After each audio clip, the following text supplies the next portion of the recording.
Welcome to Dance to Heal, Transformation Through Movement with your host, Jenny Cohen. Join Jenny as she shares stories of how dance and movement can bring healing in a way that is safe and tailored to your life. She's a cancer survivor, mother of two, and an award-winning performer who found that movement was vital to her recovery. Creator of Dance to Heal Wellness, Jenny will bring new techniques to help you on your dance journey and healing path. Are you ready to move? Dance to Heal, Transformation Through Movement starts now.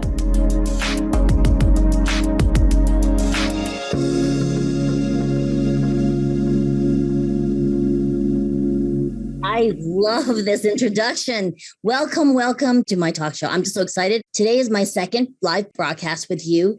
You are here at Dance to Heal, Transformation Through Movement with me, Jenny Cohen. I'm excited about my guest. I can't wait for you to meet her. I've known her for years. But let me send her right now and thank Transformation Talk Radio for having me. And also to personally thank Mylissa Acevedo for having me be a part of her media group. We're launching an app soon. So make sure if you feel like checking us out, we are an amazing collection of leaders and guides and resources for you. You can find us, our app, Mylissa Acevedo Media Group. It's a cute little tree. We'll be talking more about that in future broadcasts. So here's the thing. Today's topic is talking about moving with intention. So here's the thing. If all movement was healing, I could heal myself just by brushing my teeth, getting up and getting dressed, taking a shower. All of that is useful and very, very pertinent.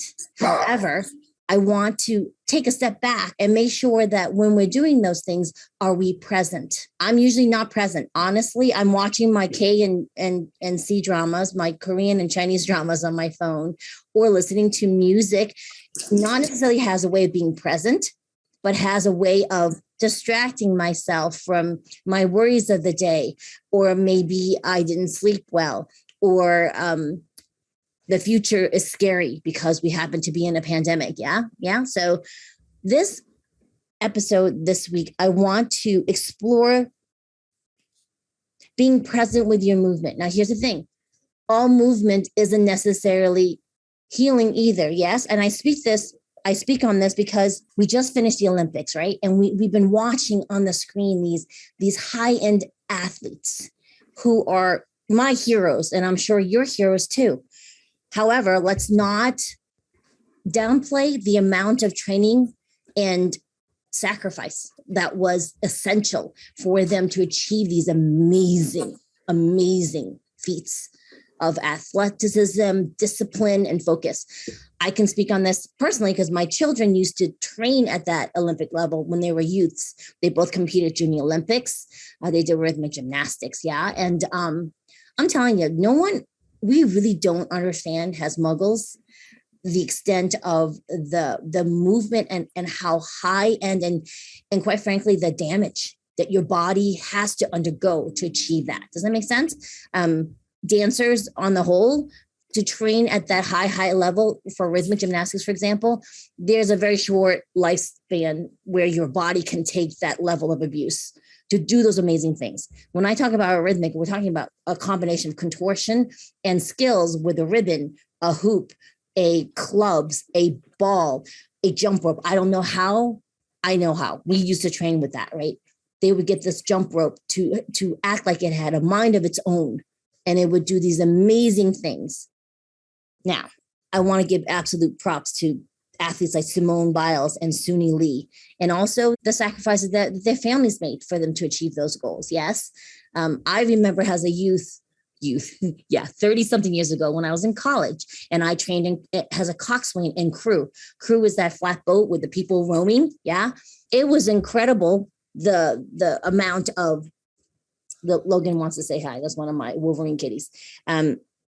The amount of training that I put my body through to get up by 5 o'clock, 6 days a week to train 3 to 4 hours before I would stumble to class. Those type of training, nothing wrong with it. I just want to make sure that we're clear with the intention with which we are training. Does that make sense? And working. I know that I damaged my body in those days because there was an aspect of that movement where I could disassociate and not be present. Okay. And when I want you to think about moving with intention, we're asking, that we take time during the day to be present in your movement. Yes, I'm nodding my head. I know you're nodding your head in response to me. So now they're now finding in a lot of research, because I'm now 53, definitely for those of us who are menopause or a little older, not old, just a little older, more extra years on this earth. It is not necessary to train at these long, intense levels. It's actually more beneficial and healthier for us to train shorter increments and actually not so intense. Does that make sense? And I really want to make sure we explore that, because honestly, when I was younger, I used to think I am not getting a good enough workout unless I sweat and I'm cussing and my heart is just bursting and I'm straining, and that's a good workout. No, maybe not. Maybe not. Maybe it's time for us to think about a way of exercising and being present and moving where it's a reciprocal relationship. Yeah. I'm going to play a video for you to do some gentle movement. We're going to start off with yoga breath work. But before that, we're going to do what we did last week, which was to have us tune into our 5 senses. And in doing so, it's another way of grounding and being present. It's safe. We're safe right now. It is important to remember that. You're safe. I am safe. And I want you to start tuning in to your sense of taste. So again, I love my Earl Grey. You know I got my right here. My Earl Grey tea. Yes. I'm going to take a little sip so we can taste. So tune into your taste. You can imagine Earl Grey. If you happen to have a glass of water, take a sip of water or juice or Earl Grey tea. Then tune into smell. For me, I smell my Earl Grey tea. Taste and smell. Tune into your hearing. You hear my voice. I hear my traffic outside my window. My cat walking by. I know cats make noise. It's weird. They do. Taste, smell, hearing. Tune into those 3 senses. Now tune into where you're sitting, your feet on the ground, your clothing on you. Now add your sight, visually me, or blur your vision a little bit and see the wall opposite your screen. Or if you're driving, please don't do this exercise. Wait until you pull over. Again, tune into your 5 senses for me. Taste, smell, hearing, feeling, vision. Hold on to those 5 senses. Breathe in the nose. 1, 2, 3, 4. Exhale. 4, 3, 2, 1. Inhale. 1, 2, 3, 4. Exhale. 4, 3, 2, 1. Inhale. 1, 2, 3, 4. Exhale. 4, 3, 2, 1. Sit comfortably, relax your shoulders, elongate the back of your neck. Quick inhalations and exhalations just through your nostrils. Inhale and exhale, exhale, exhale, exhale, exhale, exhale, exhale, exhale, exhale, exhale, exhale, exhale. 10, 9, 8, 7, 6, 5, 4, 3, 2, 1. Relax. We'll do another set. Inhale, exhale, exhale, exhale, exhale, exhale, exhale, exhale, exhale. 10, 9, 8, 7, 6, 5, 4, 3, 2, 1. And breathe normally. You can stay seated or stand up with your feet hip width apart. Begin to shift your weight side to side.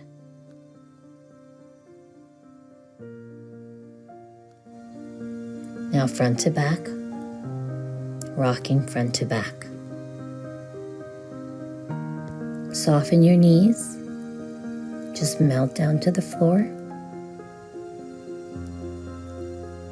Your arms going to open out to the sides.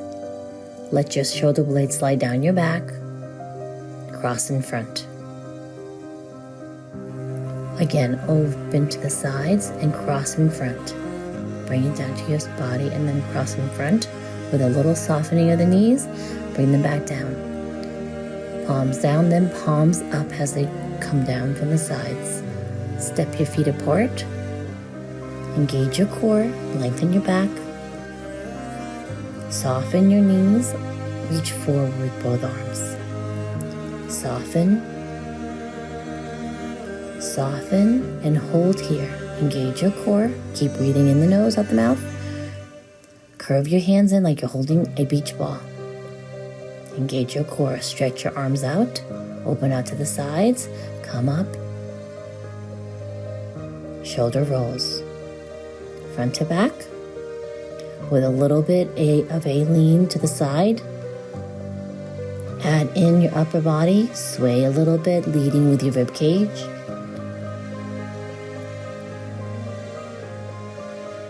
Bring your feet together.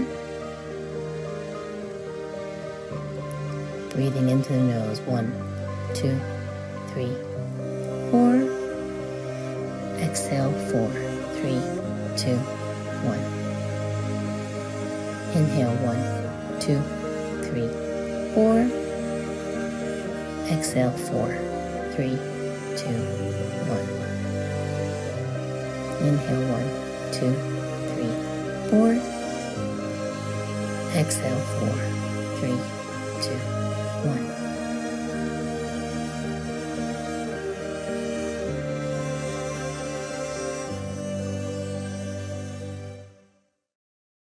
Oh, I love that song.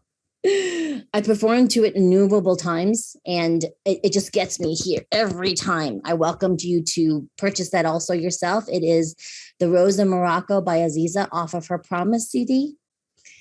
But let me get to my special and wonderful guest today. Please welcome Mylissa. Mylissa, hello.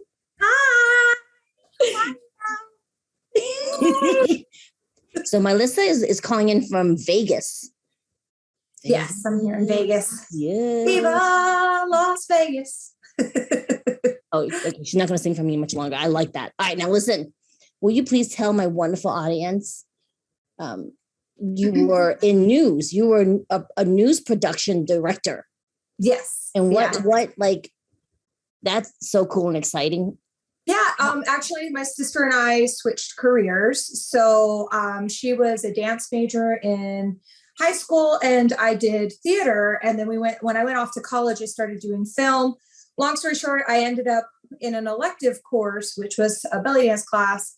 And along with some modern and ballet, I went to a couple of different classes, but she was the dancer. So for some reason, the Middle Eastern one stuck because it was fun. It was different. It wasn't something that she was doing.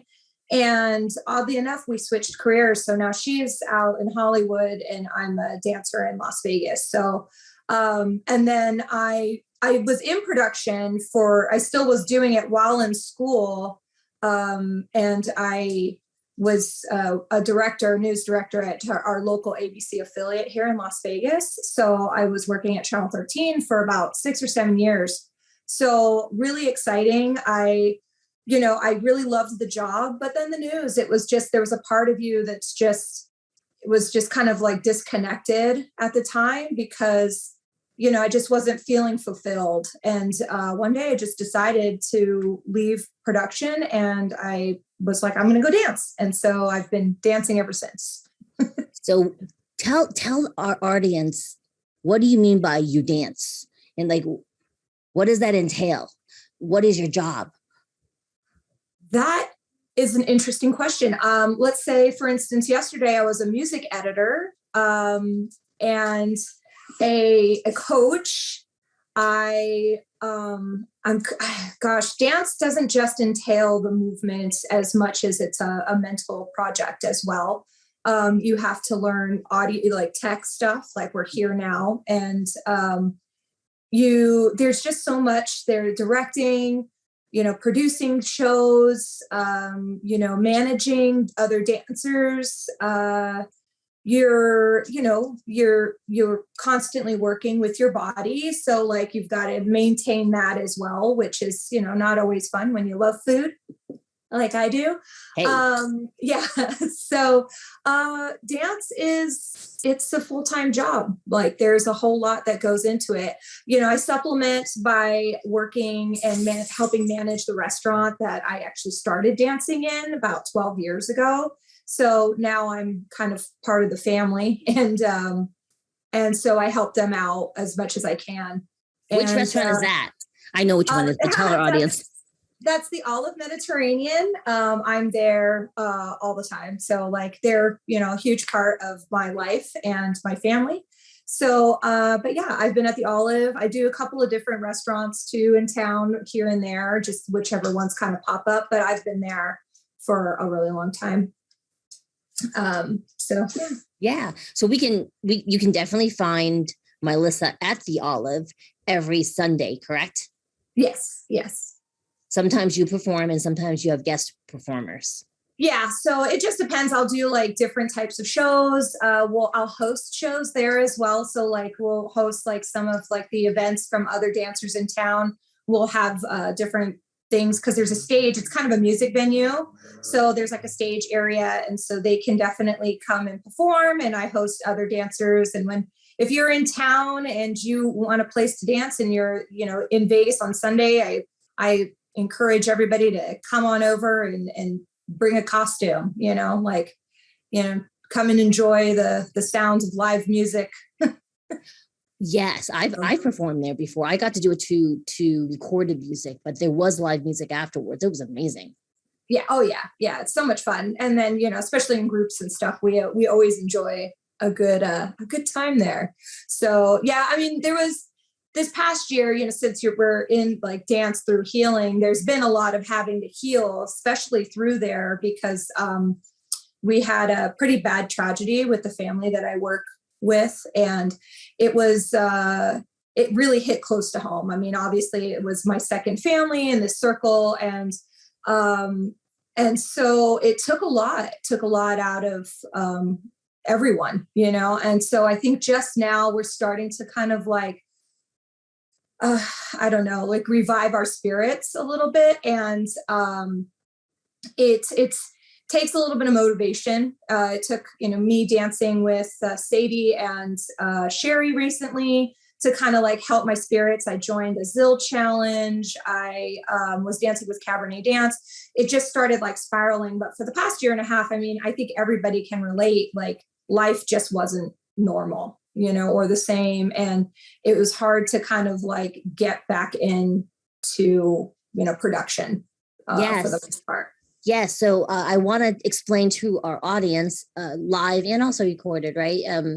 There is an aspect to Middle Eastern dance, or we also call it Egyptian dance, if it's specifically from Egypt, or even Rock Sharki, which is also referred to, where there's live versus recorded music. Right. Could you speak on that with, because sometimes, you know, it's recorded music is usually choreographed sometimes, right? You do right. to it, but you know kind of how the music is going to go versus live, where who are some of the artists that you have that you've danced to at the Olive? We have Maurice Rand, Fada Fada. We have, I think this weekend is going to be Nadal Nasir. But for the most part, our two are the first two guys, and then they'll come and have like special guests that come in when the guys are out doing other shows, big gigs, you know, weddings and things. So yeah, but they travel in from California. So these aren't even singers here in Vegas because we don't really have like a big selection. We've got a couple. So like our Iraqi singer, Eddie Shamong, he's also sings there, and he does like the Iraqi style. So we'll kind of switch up the styles for everybody. But yeah, most of our guys get like brought in. Come on over, you know, and that's how I feel. That's how I feel. Like when you're over there, I'm like, everybody, yes, come, you know, it's kind of like this melting pot. And I love it because, you know, just get to kind of explore other I guess, artists. Yeah. And cultures too, right? And because cultures, they bring so much of that in the music. So when we were conversing about the difference between live and recorded, right? For me, because I'm not as familiar with this genre of music, recorded music, I find comfort in, because I can listen to it repeatedly. I know what's coming. But I really loved, if you could share why you love the live aspect of music when it's live music. Yeah, when it's live, there's something about not knowing. There's something about like, they can, you might know the song because they're singing something that you've heard, but they decide to go, do 2 chorus and then go to this area instead. Like there's something spiritually awakening when you just gotta like go in there and just enjoy the moment. Mm-hmm. And I think it's really important sometimes to make sure that you're just, kind of going out there freestyling, like whether it's to a live Arabic music or just go to a concert and just like feel that vibe, feel that energy, and kind of like just enjoy being present, like enjoy being you at that moment without having to really think about what comes next. Most of the time you'll know the songs, you'll have an idea, but there's sometimes when you don't. And I think that as long as you understand like the type of music you're dancing to, I think most people can like translate that into movement. And with recordings, I mean, it's still fun too, but like you said, there is like more choreography. There's definitely the idea that you kind of know what's coming next. So your head's kind of in that space. You're kind of thinking about what comes next and how does this look? And is this person doing okay over here? And are we matching, or however that situation is? But when you just have to freestyle and just go with it, I think there's just something kind of magical that happens to you where you just kind of like, this is what's happening at this moment now. And we love it. I love that. And I remember, and I want to make sure we share this with everybody that's tuning in. Mylissa, you said to me, it's actually safe. You feel safe because they're holding the space for you. Yeah. I totally forgot I said that, but yes, it does. There's a part of you that just feels like, they have to kind of do all that thought processing and they have to work for, and they're kind of taking care of you when musically. So all you have to do is just be, I think, as opposed to having to like worry about, like I said, if you have dancers on the side, if there's canes swinging around or veils, and, you just get to be. So yeah, that there's something about being is just safe. Yes, I love that. So we invite you to join Mylissa at the Olive in Vegas anytime you want on Sunday evenings for the live music, correct? Yes, absolutely. And if if you want to come and dance, I mean, feel free to come and dance. Just come talk to me and let's make something happen, put together a show for you. And I did hear through the grapevine that you're actually performing tonight. Where are you performing? Yes. Tonight we're at the Whitney Library here in Las Vegas, dancing with Amira. She hosts an event that's free to the public every year. And she actually moved away, but she came back and she's invited us to come and perform with her at the Whitney Library today. So it'll be at 6:00 today. 6 o'clock. All right. And it's not being beamed live anywhere. It's just, you have to be there in person, correct? Yeah. I'm not sure. I don't think it is, but it's possible if you go to like maybe the Las Vegas Library District. I think it's called the Clark County. You might be able to find something in there, but it wasn't said to me that there was going to be live streaming. Okay. But, if you're in Vegas and you want to come and dance, come and watch some dance. We're all doing a little bit something different styles of Arabic dance. Mylissa, thank you so much for coming today. I'm so excited for everyone to meet you. Mylissa is someone that you see her a lot in production. She helps produce shows with the massive show that is there in Vegas that I participate in every March, where the show's coming back in 2022. She is someone that you can always count on to keep things safe for you. So if you ever want to explore dance and movement and in an Arabic setting, you're welcome to visit her at the Olive in Vegas. Yeah? Yeah, absolutely. Yeah. And if you happen to be at one of the events here in Vegas too, I'll probably be there as well. Exactly. So unfortunately, we've run out of time. Again, I always get so excited with my friends. We're going to We're going to tune out by having Jacob roll the music, Tune by Kapua. And Mylissa and I are going to just jam a little bit with each other. You're welcome to join us. Here we go.